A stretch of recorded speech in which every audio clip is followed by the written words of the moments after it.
Après le lancement de la Semaine nationale de solidarité par le chef de l'État le 29 janvier dernier, au Palais du Peuple, la ministre des Affaires sociales et de solidarité, Ouloufa Ismail Abdo, a entrepris donc comme chaque année la caravane de la solidarité à travers tout le pays. Et c'est la région d'Obok qui a eu l'honneur d'accueillir cette caravane en premier, la région d'Obok notamment, la sous-préfecture d'Alaïli Dada où nous nous situons actuellement.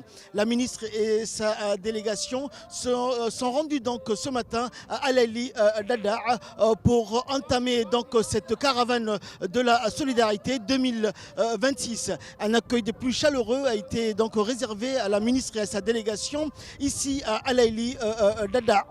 Et la ministre donc a pu recueillir les doléances des populations. Certaines de ces doléances donc ont reçu un avis favorable de la part de la ministre et d'autres doléances seront transmises donc au département ministériel concerné. C'est ce qu'en tout cas a promis la ministre des Affaires sociales et de solidarité, Mme Ouloufa Ismail Abdo. La tournée donc va continuer. Demain donc c'est la ville d'Obok, le chef-lieu de la région, qui va accueillir cette caravane.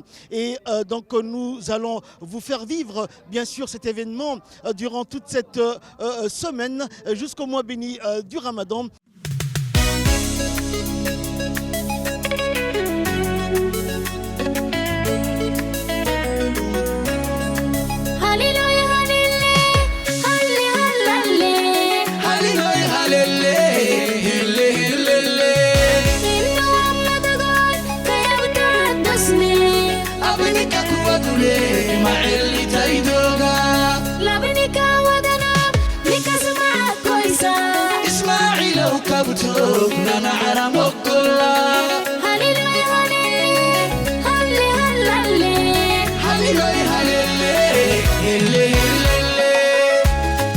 La caravane de la solidarité a officiellement démarré ce dimanche 1er février 2026 dans la localité d'Alaïli Dada, dans la région d'Obok, marquant ainsi une nouvelle étape de l'action de proximité en faveur des populations des zones reculées.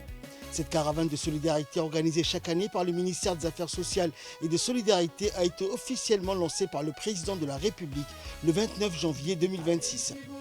À son arrivée dans la sous-préfecture d'Alaïli Dada, la ministre des Affaires sociales et de solidarité, Ouloufa Ismail Abdo, et sa délégation ont reçu un accueil digne des grands jours. En effet, le membre du gouvernement a eu droit à un piquet d'honneur de la part des forces armées djiboutiennes. Par la suite, la ministre Ouloufa a visité le poste de santé de la sous-préfecture d'Alaïli Dada et a inauguré également la fontaine d'eau, une extension supplémentaire du réservoir d'eau qui alimente le village. Cette première étape permettra de prendre connaissance de l'état d'avancement des activités en matière d'autonomisation, notamment les caisses de solidarité, ainsi que la mise en service de 3 infrastructures sociales, contribuant directement à l'amélioration des conditions de vie des habitants. Par ailleurs, une avancée majeure en matière de désenclavement a été constatée. La nouvelle piste d'accès demandée par les populations il y a 2 ans est aujourd'hui opérationnelle. Elle permet de réduire considérablement le temps de trajet, passant de 5 heures à 2h30, facilitant ainsi l'accès aux services sociaux de base et aux infrastructures publiques. Durant cette première journée qui fait office de première étape de cette tournée, la ministre va aller à la rencontre des populations et des communautés d'Alaïli Dada, d'Andoli et de Dadato pour notamment écouter leurs préoccupations et recueillir leurs doléances. À travers cette action, la caravane de la solidarité réaffirme l'engagement de l'État à rapprocher les services sociaux des citoyens et à renforcer l'équité territoriale, en particulier dans les régions de l'intérieur.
Shirete